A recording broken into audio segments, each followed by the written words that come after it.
Bapak Ibu Guru. Salam dan bahagia. Pada kesempatan kali ini, saya akan mengajak Bapak Ibu semua untuk mengenal budaya positif. Bapak Ibu Guru pasti bertanya-tanya, apakah itu budaya positif? Budaya positif adalah upaya untuk mengembangkan sikap, nilai, dan perilaku positif di antara siswa dan seluruh warga sekolah. Melalui pendekatan budaya positif, diharapkan dapat menciptakan lingkungan pendidikan yang memberdayakan siswa secara menyeluruh, serta membantu mereka tumbuh menjadi individu yang berkualitas dan berkontribusi positif dalam masyarakat. Lalu apa sajakah yang akan kita pelajari agar Bapak Ibu Guru dapat menerapkan budaya positif di sekolah?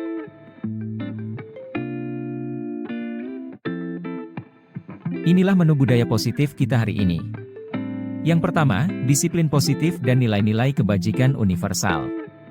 Kedua, teori motivasi, hukuman dan penghargaan serta restitusi.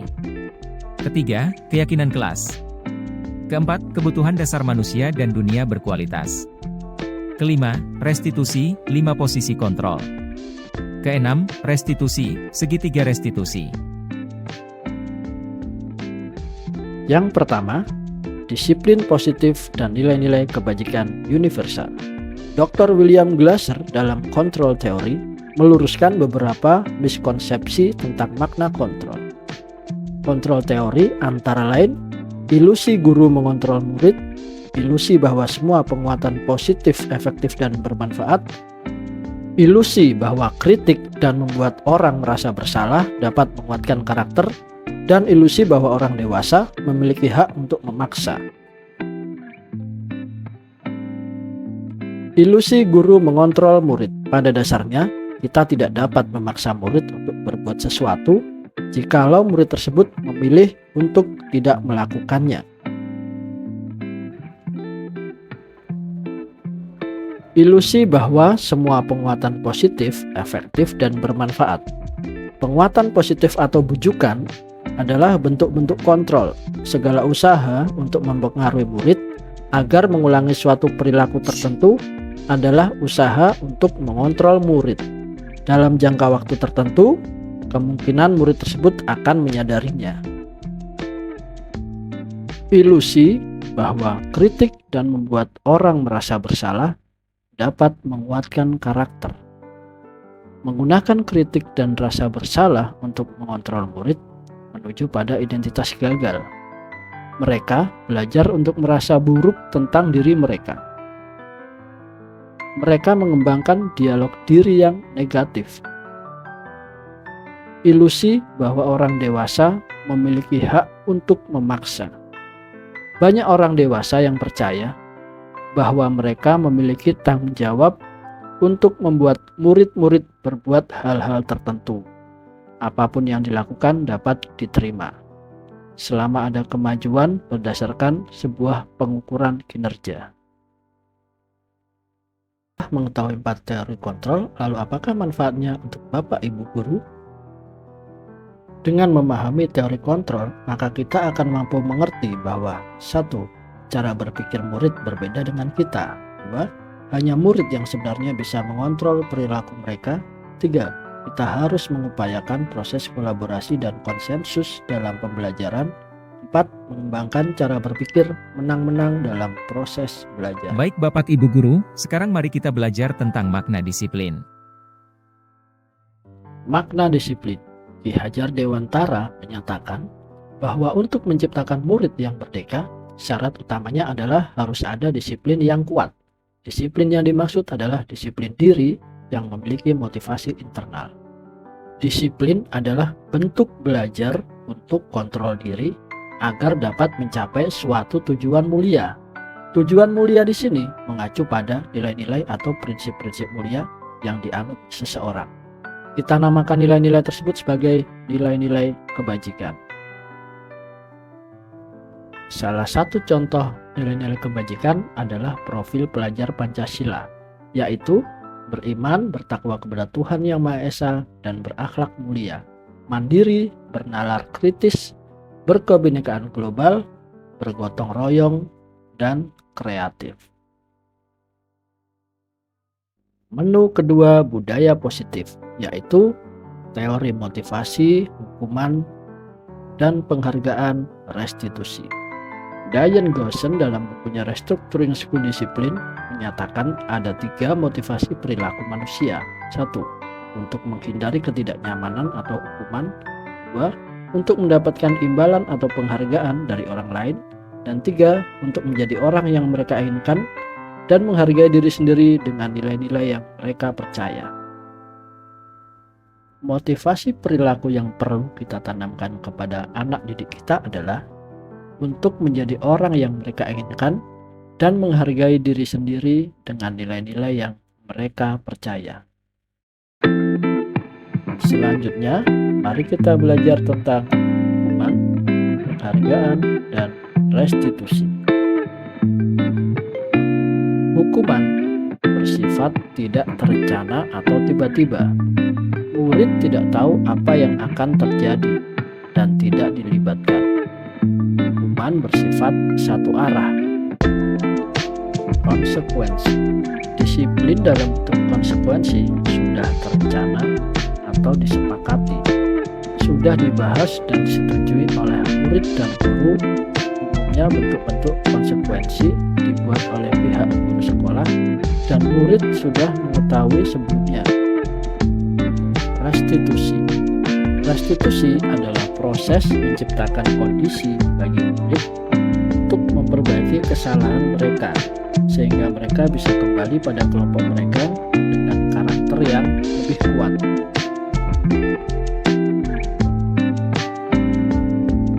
Baik Bapak Ibu Guru, sekarang kita masuk ke menu ketiga, yaitu keyakinan kelas. Mengapa keyakinan kelas? Mengapa tidak peraturan kelas saja? Sebelumnya, mari kita berefleksi terlebih dahulu. Mengapa kita memiliki peraturan tentang penggunaan helm pada saat mengendarai kendaraan roda 2? Kemungkinan jawaban Anda adalah untuk keselamatan. Atau mengapa kita harus menggunakan masker? Kemungkinan jawaban Anda untuk kesehatan atau keselamatan. Nilai-nilai keselamatan atau kesehatan inilah yang kita sebut sebagai suatu keyakinan, yaitu nilai-nilai kebajikan universal yang disepakati secara tersirat dan tersurat. Karakteristik keyakinan sekolah atau kelas biasanya bersifat lebih abstrak, dengan pernyataan-pernyataan yang universal dan senantiasa dibuat dalam bentuk yang positif. Keyakinan kelas hendaknya tidak terlalu banyak, serta mudah diterapkan di lingkungan tersebut. Inilah prosedur pembentukan keyakinan sekolah atau kelas. Yang pertama, mempersilahkan warga sekolah untuk bercurah pendapat, mencatat semua masukan, menyusun keyakinan kelas sesuai prosedur, lalu mengedit, mengganti kalimat dalam bentuk negatif menjadi positif, dan setelah selesai, ditinjau ulang, disetujui, lalu ditempelkan di tempat yang mudah dilihat oleh seluruh warga sekolah.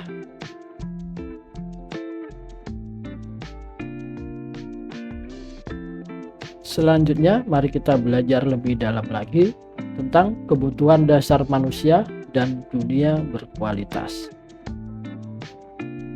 Bapak Ibu, setiap manusia mempunyai kebutuhan dasar. Ada 5 kebutuhan dasar manusia. Yang pertama akan kita bahas adalah kebutuhan survival atau bertahan hidup. Kebutuhan bertahan hidup adalah kebutuhan yang bersifat fisiologis untuk bertahan hidup, misalnya kesehatan, rumah, dan makanan. Kebutuhan biologis sebagai bagian dari proses reproduksi termasuk kebutuhan untuk tetap bertahan hidup. Yang kedua, kebutuhan kasih sayang dan rasa diterima. Kebutuhan ini dan 3 kebutuhan berikutnya adalah kebutuhan psikologis. Kebutuhan untuk disayangi dan diterima meliputi kebutuhan akan hubungan dan koneksi sosial. Misalnya kebutuhan untuk memberi. Yang ketiga adalah kebutuhan penguasaan atau pengakuan atas kemampuan.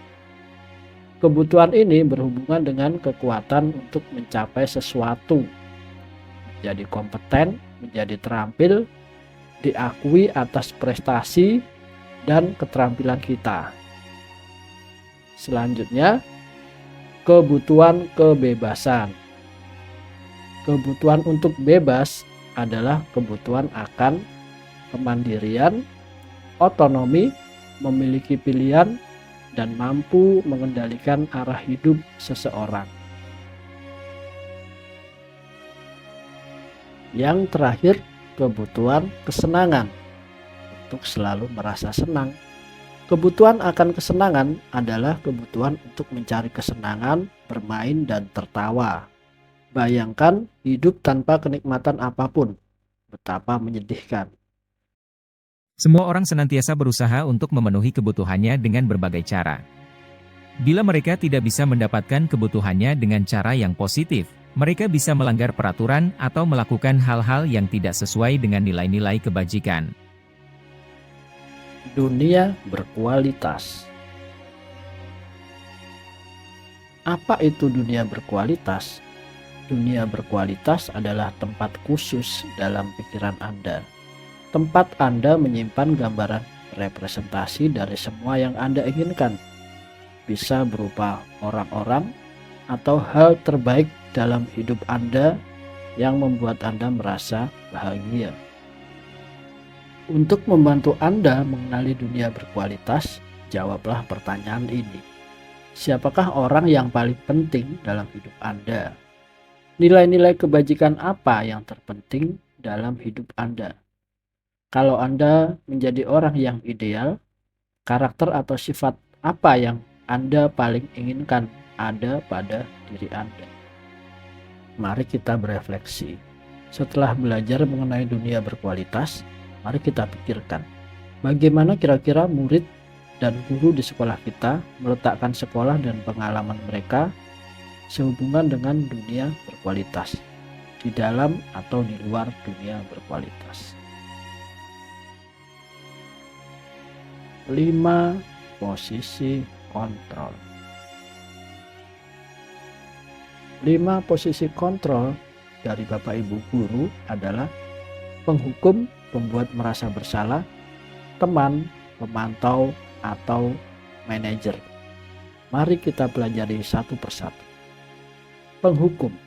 Seorang penghukum bisa menggunakan hukuman fisik maupun verbal. Orang-orang yang menjalankan posisi penghukum senantiasa mengatakan bahwa sekolah memerlukan sistem atau alat yang dapat lebih menekan murid-murid lebih dalam lagi. Membuat rasa bersalah. Pada posisi ini, biasanya guru akan bersuara lebih lembut. Membuat rasa bersalah akan menggunakan keheningan yang membuat orang lain merasa tidak nyaman, bersalah, atau rendah diri. Teman. Guru pada posisi ini tidak akan menyakiti murid, namun akan tetap berupaya mengontrol murid melalui persuasi. Posisi teman pada guru bisa negatif ataupun positif. Pemantau. Memantau berarti mengawasi. Pada saat kita mengawasi, kita bertanggung jawab atas perilaku orang-orang yang kita awasi. Posisi pemantau berdasarkan pada peraturan-peraturan dan konsekuensi.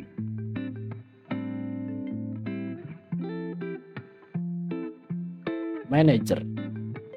Manajer adalah posisi di mana guru berbuat sesuatu bersama dengan murid, mempersilahkan murid mempertanggungjawabkan perilakunya, mendukung murid agar dapat menemukan solusi atas permasalahannya sendiri. Contohnya, apa yang kita yakini? Kembali ke keyakinan kelas. Lalu, posisi manakah yang paling ideal untuk para guru dalam mendidik siswa? Tentunya posisi manajer. Karena dalam posisi ini, guru akan mendidik anak agar lebih merdeka. Menu terakhir kita hari ini adalah segitiga restitusi. Apa itu segitiga restitusi? Segitiga restitusi adalah sebuah tahapan untuk memudahkan para guru dan orang tua dalam melakukan proses menyiapkan anaknya untuk melakukan restitusi. Inilah alur segitiga restitusi. Terdiri atas 3 sisi. Sisi pertama dimulai dari bawah. Nomor 1 yaitu menstabilkan identitas. Lalu sisi yang kedua, validasi tindakan yang salah. Dan yang ketiga, menanyakan keyakinan kelas kepada siswa. Sisi pertama yaitu menstabilkan identitas.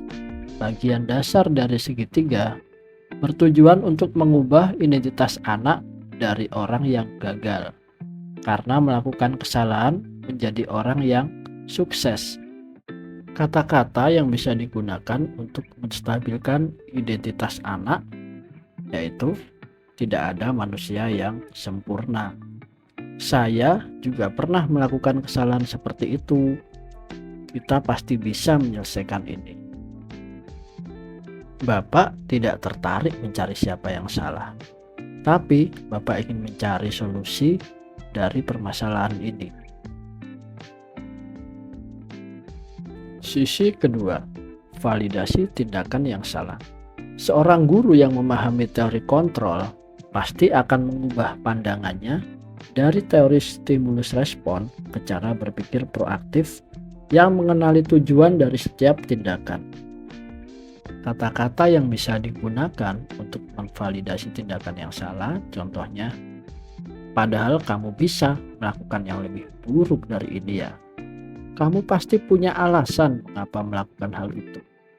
Kamu patut bangga pada dirimu sendiri karena kamu telah melindungi sesuatu yang penting buatmu. Sisi ketiga, menanyakan keyakinan. Teori kontrol menyatakan bahwa kita pada dasarnya termotivasi secara internal. Ketika identitas sukses telah tercapai dan tingkah laku yang salah telah divalidasi, maka anak-anak akan siap untuk dihubungkan dengan nilai-nilai yang dia percaya. Contoh pertanyaan yang dapat menghubungkan keyakinan anak dengan keyakinan kelas atau keluarga adalah, apa yang kita percaya sebagai kelas atau keluarga? Apa nilai-nilai umum yang telah kita sepakati? Demikian penjelasan mengenai budaya positif di sekolah. Tentunya, untuk mewujudkan hal ini membutuhkan proses yang tidak bisa dilakukan dalam waktu singkat. Selain itu, proses ini juga membutuhkan keterlibatan semua pemangku kepentingan di sekolah.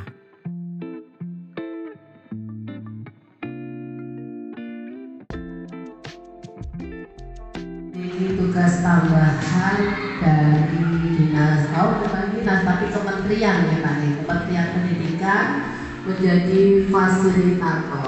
Jadi muridnya Pak Ferry itu banyak sekali dari kabupaten lain. Berapa kelas Pak? Oh 4 kelas kali 7. 5, berarti 20. Oke. Di sini Pak Ferry akan mendiseminasikan tentang budaya positif. Bapak Ibu sekalian, perlu diketahui bahwa kita saat ini masuk dalam paradigma pendidikan baru yang notabene di situ ada beberapa perbedaan antara pendidikan yang baru dengan yang lama. Salah satunya di sini adalah tentang budaya positif. Salah satunya yang ada di dalam situ, kita tidak boleh memarahi anak-anak loh Bapak Ibu.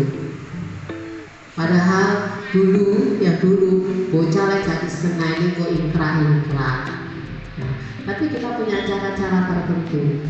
Bagaimana caranya nanti akan disampaikan Pak Syarizal di dalam diseminasi ini. Sebenarnya nanti untuk paradigma baru itu banyak sekali, selain budaya positif di dalam pembelajaran juga nanti ada pembelajaran berdiferensiasi. Nah, di sini saya belum tahu ya, belum memantau di sini Bapak Ibu sudah melakukan diferensiasi atau belum. Kalau belum, nanti di semester depan kita coba bareng-bareng. Ada kesulitan di sini, ada Bu Rosita, ada Pak Ferisal, bisa juga saya membantu nanti bagaimana mewujudkan pembelajaran yang berdiferensiasi.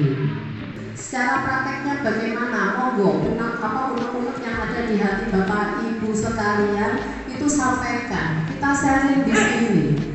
Kita coba selesaikan menghadapi anak didik kita itu bagaimana agar kita itu benar-benar menyamoni anak didik itu sesuatu yang bermanfaat, tidak hanya pengetahuan saja, tapi juga budi pekerti yang sekarang dikemas menjadi profil pelajar Pancasila seperti itu.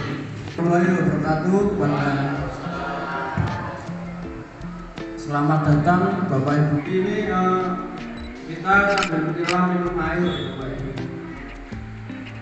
Yang pertama untuk budaya positif, kami akan menjelaskan dengan permainan Bapak Ibu. Kami minta tolong berpasangan ya. Bu Suci bisa sama Bu Eda. Nah, nanti Mbak Rina sama Mbak Bu Suci bisa ke Bu Eda. Nah, itu sudah berdua. Nanti Bu Umi sama Bu Amel. Bu Riki sama saya. Oh, masih ada bedanya kali. Menu belajar kita hari ini adalah disiplin positif dan nilai kebajikan universal. Jadi sekali lagi disiplin positif dan nilai kebajikan universal. Nanti akan kami jelaskan secara simpel mawon karena kita di sini kami bukan menggurui Bapak Ibu, tapi kita belajar bersama-sama ya. Nanti kami juga ingin Bapak Ibu menjadi fasil juga di depan sini memberi ke teman-teman sebagai komunitas praktisi ya, yang suatu saat bisa muncul. Baik Bapak Ibu, kita akan bermain berdua, berpasangan ya, Pak Bagas berarti sama Pak Kabul. Nah, di sini ada yang menjadi A dan menjadi B. Silakan ditentukan yang A siapa, yang B siapa. Pak Kabul A atau Pak Kabul B ya. Yang menggenggam ini adalah A. Ya. Yang satunya dia dulu. Nah, sekarang Bapak Ibu bayangkan tugasnya yang A mengepalkan tangan Anda dan coba dibayangkan bahwa Bapak Ibu ini menyimpan sesuatu yang berharga di tangannya itu. Ya. Bisa rahasia, bisa cincin, bisa uang, bisa apa saja, permata. Jenengan mengepalkan dengan sangat kuat. Ya. Sudah dibayangkan ya.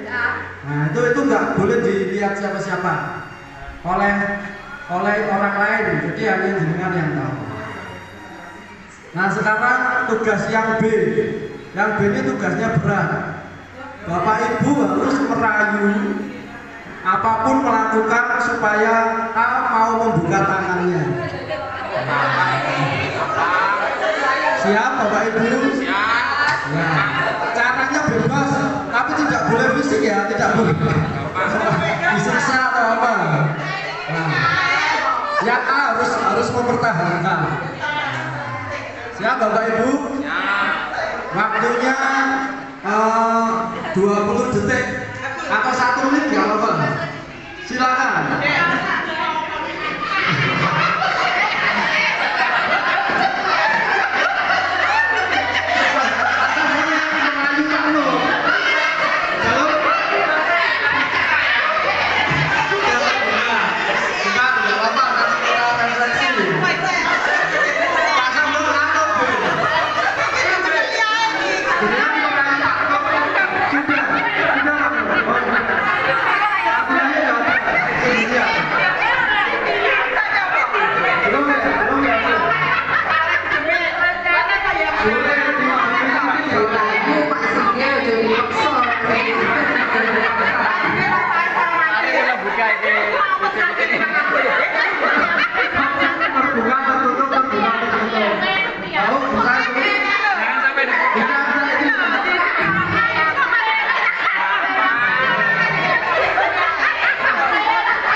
Jadi setelah Bapak Ibu menjalankan aktivitas tadi, menjaga tangannya, yang satu merayu, kira-kira pelajaran yang kita dapatkan apa, Bu? Silakan siapa dulu, Pak Kabudi? Cek video, Mas. Assalamualaikum warahmatullahi wabarakatuh. Halo teman-teman. Oke, saya dapat tugas dari fasilitator untuk memberikan sebuah statement dalam kegiatan yang luar biasa tadi. Kegiatan yang sangat menarik. Dari A untuk mempertahankan diri, yang B bagaimana untuk menggoyah supaya yang dipertahankan tadi bisa terbuka. Bagi saya apa yang bisa diambil dari pelajaran, apa yang bisa diambil dari tadi, ini adalah sebuah strategi. Kalau dari B itu adalah bagaimana strategi yang baik dalam membuka ini tadi. Jadi kita harus punya trik yang jitu untuk membuka ini tadi. Jadi peserta yang B ini butuh pintar-pintar di strategi yang bagus untuk membuka ini. Kalau nggak punya strategi yang bagus, mungkin seperti Mbak Amel tadi, wangel, dan sampai akhirnya yuk nggak bakal luluh, akhirnya nggak nikah. Itu bertahan itu. Kemudian yang A itu menurut saya sesuatu yang menjadi mungkin prioritas atau sesuatu yang menurut dia itu baik, yang memang harus dipertahankan sebaik mungkin menyangkut kayak cita-cita dan sebagainya, itu kan memang harus dipertahankan gitu Mbak Amel ya. Jadi menurut saya. Oke, terima kasih Pak Ferry. Terima kasih Pak Kabud. Jadi strategi ya Bapak ya, strategi biar bisa membuka kepala Pak Bagas. Dan kami lihat tadi strateginya pakai ludah. Akhirnya Pak Bagas agak gimana itu? Itu strategi yang sangat jitu dan efektif ya Pak. Ya, terima kasih Pak Kabud. Satu lagi Bapak Ibu, monggo. Bismillahirrahmanirrahim. Assalamualaikum warahmatullahi wabarakatuh. Terima kasih atas saya berikan. Sebelum kami menyampaikan jawaban dari yang ada situ, saya ingin mengatakan bahwa apabila tadi saya tidak satu pasangan dengan Bu Ida Eko. Jadi ketika nanti saya memegang pasangan saya Bu Ida Eko, itu tidak diapakan harus buka Pak.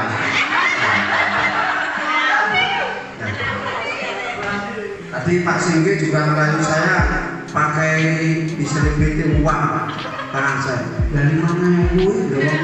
Nek keluar warnanya abang ya Bu Singgi.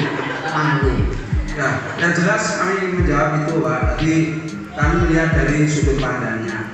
Apabila yang kita genggam itu merupakan persoalan yang harus butuh penyelesaiannya, harus dikerjakan bersama, artinya ada masukan orang lain, ada bantuan orang lain, kenapa kita harus tetap bersikeras untuk istilahnya mempertahankan itu. Tapi kalau misalkan sesuatu yang kita pegang itu memang sifatnya rahasia, ya kita tidak mudah harus menyelesaikan kepada orang lain, artinya tetap kita pertahankan kerahasiaan itu.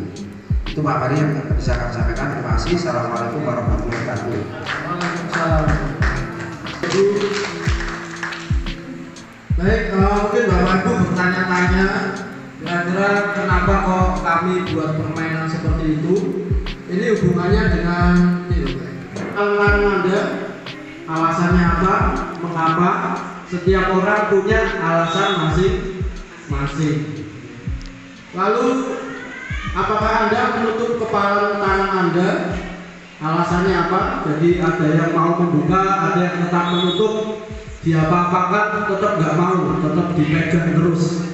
Nah, setiap orang punya alasan masing-masing dalam kegiatan ini. Nah, yang nomor 3 Bapak Ibu, yang sesungguhnya memegang kendali untuk membuka atau menutup kepala tangan itu A atau B menurut Bapak Ibu? Yang A tadi yang memegang kontrol untuk membuka itu A atau B? A. B. Kalau Pak Sagap bagian B. Khususnya beredar B, terus A. Dua kan? A jenengan ya tadi ya. Ya kan jenengan. Bumi harus ki A. Baik. Sebenarnya pemegang itu mempunyai posisi kontrol adalah kami jelaskan dulu. Nah ini, ada seorang psikiater namanya William Glasser yang mengembangkan kontrol teori tentang kontrol, yang meluruskan beberapa miskonsepsi tentang makna kontrol atau pengendalian. Jadi yang sebenarnya mengendalikan tangan membuka menutup tadi ya, yang A, yang A, jenengan sendiri. Ya, jadi meskipun misal Bu Dwi merayu Bu Maya tidak mau, nggak akan dibuka itu, meskipun apapun yang dirayu. Tapi kalau sudah termakan rayuannya, akhirnya dibuka. Tapi yang membuka tangan kan Bu Maya sendiri, ya, yang memegang kendali atas tangannya melalui otak Bu Dwi. Kalau jenengan nggak mau ya tetap nggak mau. Meskipun Bu Dwi menggunakan berbagai cara, seperti Pak Kabul tadi, meskipun Pak Kabul memakai 5 tangan yang kena ludah, kalau Pak Bagas nggak mau tidak bisa pakai, kalau nggak gila. Nah karena dipijiti ya Bu ya, ini bahasa Inggris. Berarti Bapak betul-betul kalau sama Bu Endar tinggal dipijiti mawon.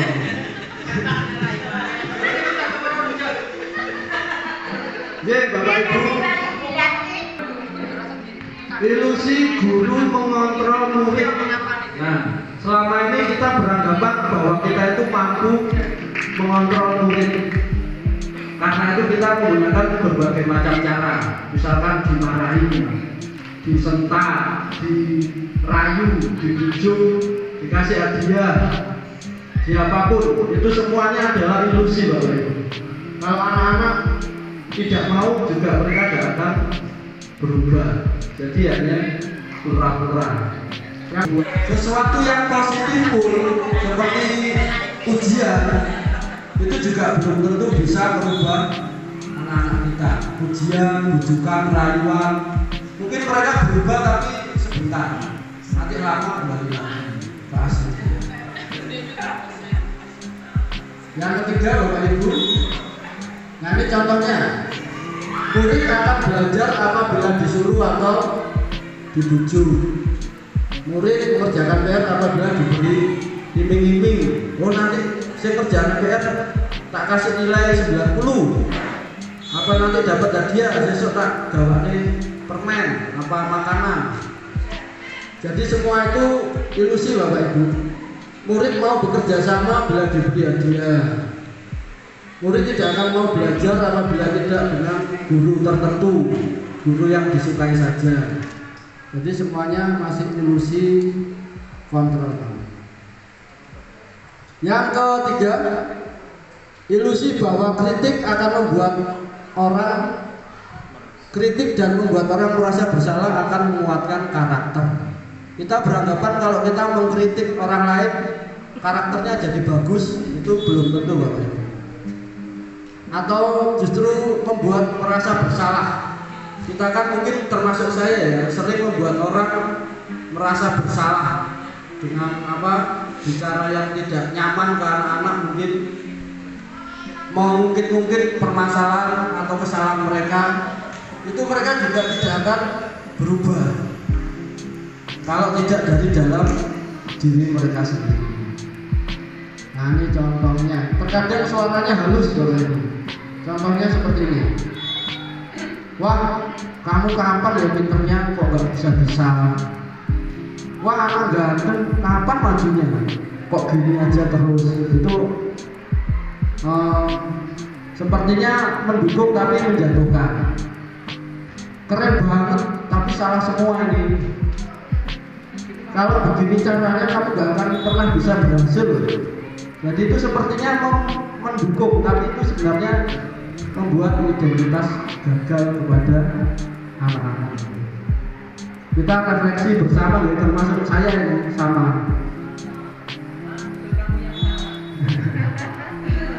Nah, ini yang terakhir, ilusi bahwa orang dewasa memiliki hak untuk memaksa.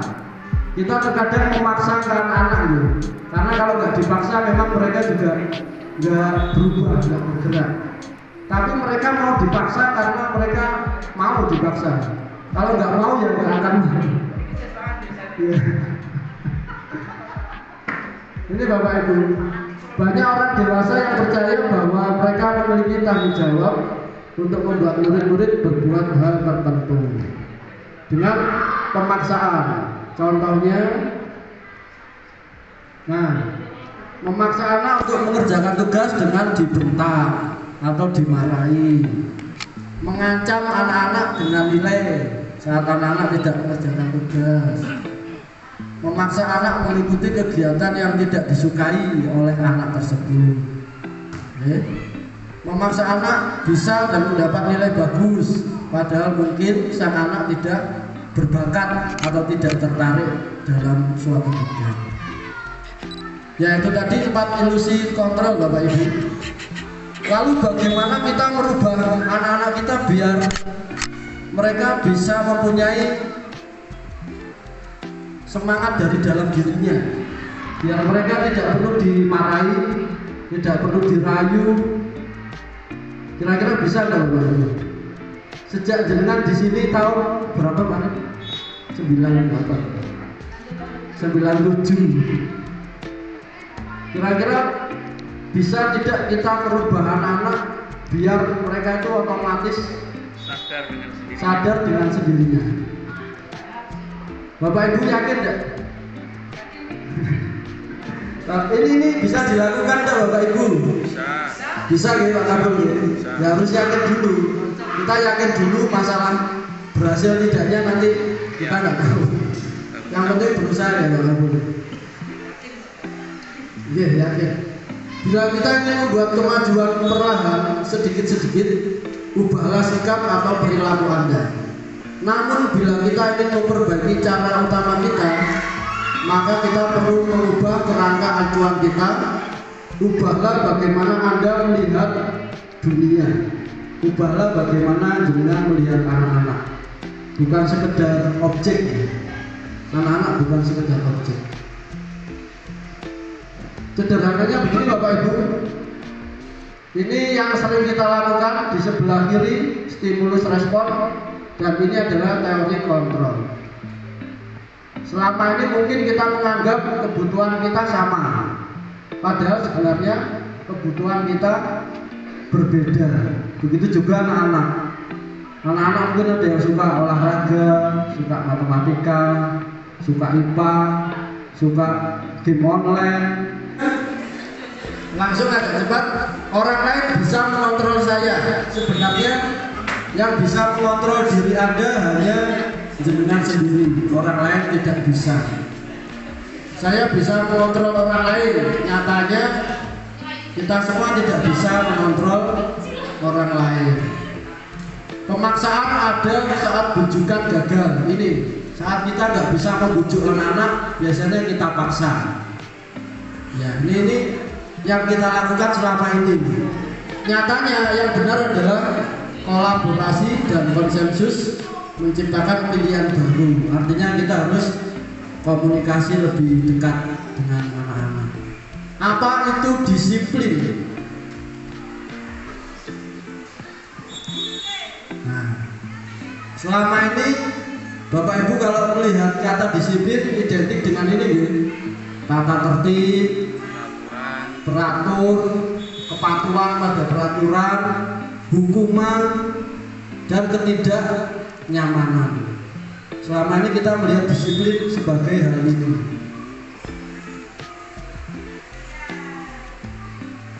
Ki Hajar Dewantara mengatakan bahwa untuk mencapai kemerdekaan, kita sudah merdeka belajar ya Bapak Ibu, kurikulum merdeka tahun ke-3 ya, sebentar lagi, kelas 9. Bukunya sudah datang. Untuk menciptakan murid yang merdeka, syarat utamanya adalah disiplin yang kuat. Disiplin yang dimaksud adalah memiliki motivasi internal. Jadi ini Bapak Ibu yang belum kita munculkan dari anak-anak, hanya sebagian, sedikit anak-anak yang kalau misalkan yang mengikuti lomba si A, nanti lomba lain ya si A, lomba lain si A lagi, mata rapot ya si A. Semuanya kita fokuskan ke si A, karena yang lain mungkin belum memiliki motivasi internal.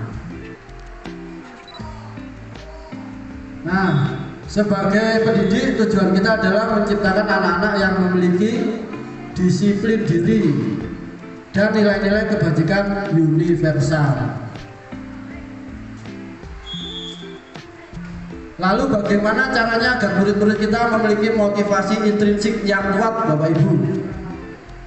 Nah, biar anak-anak ini memiliki motivasi intrinsik yang kuat, kita harus mengaitkan nilai kebajikan dengan anak-anak. Ya, saya minta contoh dari teman-teman ya. Sebutkan satu nilai kebajikan yang paling jenengan percaya. Nilai-nilai kebajikan, misalkan saya suka menolong. Bu Endang, jujur. Oke, Bu Suci, yang lain ada Ibu? Ikhlas kerjasama, suka menolong, suka memberi, sopan santun, adil, miskin,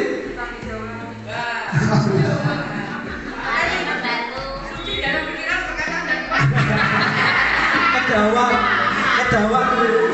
peramukan. Jujur itu ya, itu jujur ya Pak. Urus yang bertanggung jawab. Paling ada lagi amanah, mandiri. Mas Saiful, Patona, bangun, semangat. Ya. Bu, amanah, Mbak Vina. Itu tuh tandanya begitu. Sudah disebutkan semua ya. Ya Bapak Ibu. Sekarang kita bahas nilai-nilai kebajikan. Kalau profil pelajar Pancasila apa saja Bapak Ibu? Profil pelajar Pancasila. Yang pertama, gotong royong mandiri. Apa itu berkebinekaan global, kreatif, bernalar kritis ya pasti ya. Beriman dan bertakwa kepada Tuhan Yang Maha Esa. Bapak Ibu, nilai-nilai kebajikan adalah sifat positif manusia, dan kami yakin anak-anak juga mempunyai nilai-nilai positif dalam dirinya.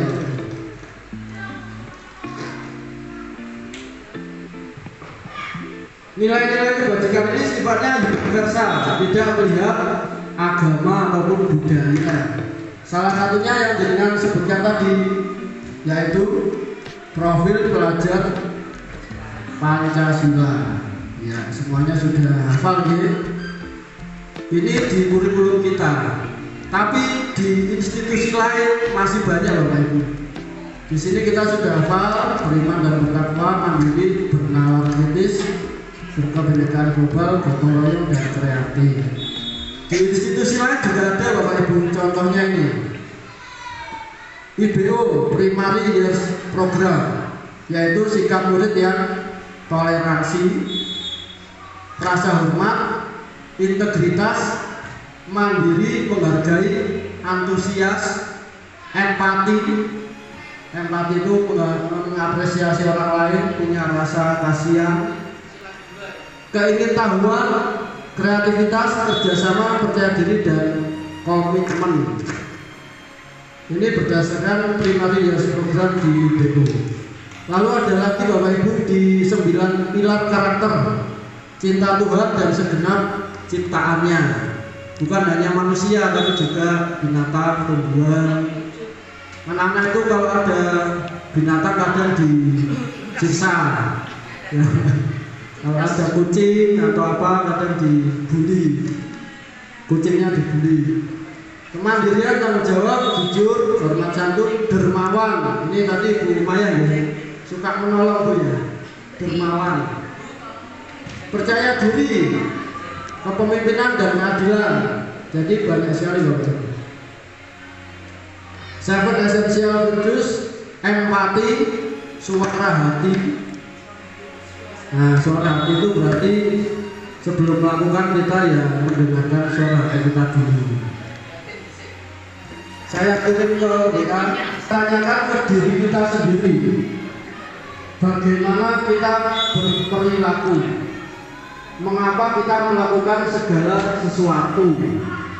Apakah kita melakukan sesuatu karena dorongan, lingkungan, atau karena orang lain. Nah, kami ingin Bapak Ibu bercerita dasar Bapak Ibu melakukan sesuatu yaitu menjadi guru. Nah, kenapa Bapak Ibu menjadi guru?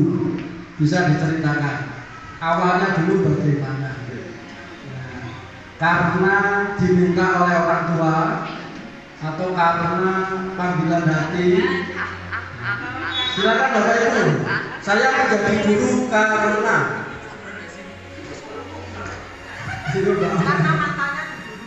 ya boleh. Oh, yang di satu atap. Ya. Bukan. Saya kira ini yang serius.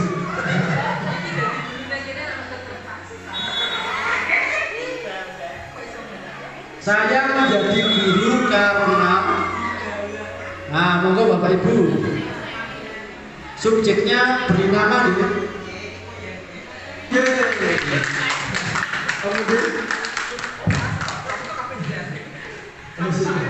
Terima kasih menanggapi yang ditanyakan pada ini, yaitu apa yang menyebabkan saya menjadi guru. Di situ saya sampaikan bahwa saya menjadi guru karena keinginan dari pribadi saya untuk berbagi ke yang lain. Dan saya mengapa itu saya lahir batin ikhlas dari dulu. Makanya saya tidak pernah kaya. Guru dia itu dulu lah dari dulu. Nah, jadi kalau ingin kaya jangan jadi guru. Jadi lebih baik kita berbagi saja. Masalah rezeki sudah ada. Ikhlas dicatat, rezeki pasti datang. Dan itu saja Pak Wali, terima kasih. Terima kasih. Luar biasa Pak Sindir. Ikhlas. Terima kasih Pak Sindir. Selanjutnya Bu Maya. Ya, saya menjadi guru itu sesuatu yang awalnya bukan kemauan saya, tapi itu kemauan orang tua, karena bapak saya itu juga seorang guru. Jadi beliau ingin mewariskan nanti anak-anaknya ingin menjadi guru. Kemudian awalnya itu saya ya agak terpaksa juga, tetapi setelah saya terjun atau masuk ke guru atau masuk ngajar anak-anak itu, ternyata guru itu menyenangkan. Alasannya apa? Banyak liburnya. Kemudian selain banyak libur itu kita bisa tahu menghadapi anak-anak itu ternyata banyak karakter dan sifat yang bisa kita pelajari di situ. Nah, nantinya bisa juga untuk pelajaran kita untuk menghadapi anak-anak kita sendiri. Terima kasih. Terima kasih. Assalamualaikum warahmatullahi wabarakatuh. Iya, betul apa yang disampaikan Pak Ferry.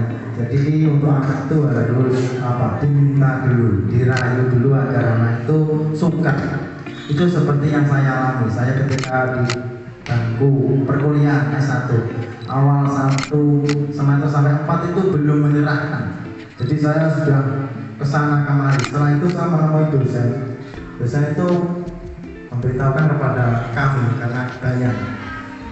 Kalau kalian itu di sini jurusannya itu guru. Jadi apa yang kalian pelajari itu ya berkaitan dengan guru. Sementara kalian ada yang mendaftar mungkin TNI, Polri itu nanti dulu setelah ini. Nah ini diselesaikan dulu. Nah setelah itu baru kami menyadari bahwa ternyata kami ini duduk di sini dan harus melaksanakan apa-apa yang harus kita taati. Nah, setelah itu baru kita menyesuaikan, meskipun kita juga pincang karena banyak mata kuliah yang kita tertinggal. Dari sini kita belajar banyak sekali. Kebetulan kami dari latar belakang pendidikan, ibu saya, bapak, mbak, dan juga semua dari aktor pendidikan. Jadi mungkin darahnya dari daerah pendidikan. Saya kira itu Amri.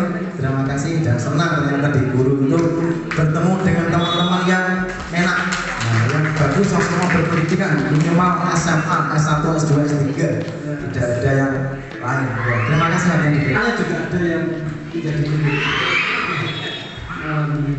Satu lagi ya, siapa yang ingin menyampaikan? Ayo, Bu Eda selalu menunjuk teman. Ini muridnya enak. Muridnya enak di kelas ya gitu. Ya, karena beda menunjuk Bu Amel, saya menunjuk Bu Enda. Silakan, selesai.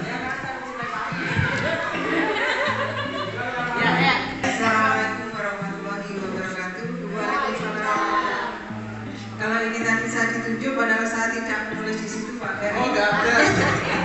Ya, enggak apa-apa Bu. Akhirnya keluar suara hati. Indosiar dong. Ya, siap-siap Bapak Ibu mau curhat. Udah, waktu dan mulai. Kalau saya jadi guru dulu saat SD pengen menjadi guru, tapi waktu di SD saya pengennya menjadi guru bahasa Indonesia waktu itu. Tapi ternyata setelah di SMA atau di SEMEA itu akhirnya saya memilih untuk ambil jurusan yang pendidikan dunia usaha karena terkait dengan sekolah di SEMEA waktu itu. Kebetulan waktu itu saya di SEMEA jurusan akuntansi, jadi saya ambilnya yang ada di Jombang itu kan ada PD Koperasi, akhirnya saya ambil itu. Terima kasih. Jadi itu memang cita-cita sejak SD, tapi cuma tidak sama Pak. Ternyata. Terima kasih. Assalamualaikum warahmatullahi wabarakatuh. Informasinya tentang motivasi dengan menjadi guru. Meskipun motivasinya beda-beda, ada yang karena disuruh orang tua, ada yang merasa memang sudah punya bakat menjadi guru turun-temurun, ada yang Bu Endang meskipun beda jurusan akhirnya juga menjadi guru IPS dan macam-macam. Dan Pak Singgi ikhlas berbagi ilmu dan merasa belum kaya, padahal sudah kaya menurut saya. Sehat gitu. Yang penting itu saya itu tidak terukur dari mana ya, namanya sudah Sugiharto kaya. Ya, Sugiharto. Bapak Ibu, yang pertama 3 motivasi perilaku manusia. Yang pertama adalah untuk menghindari ketidaknyamanan atau hukuman. Ini yang terjadi di murid kita, Bapak Ibu. Mereka melakukan sesuatu karena mereka takut dihukum. Yang masih seperti itu sebagian besar.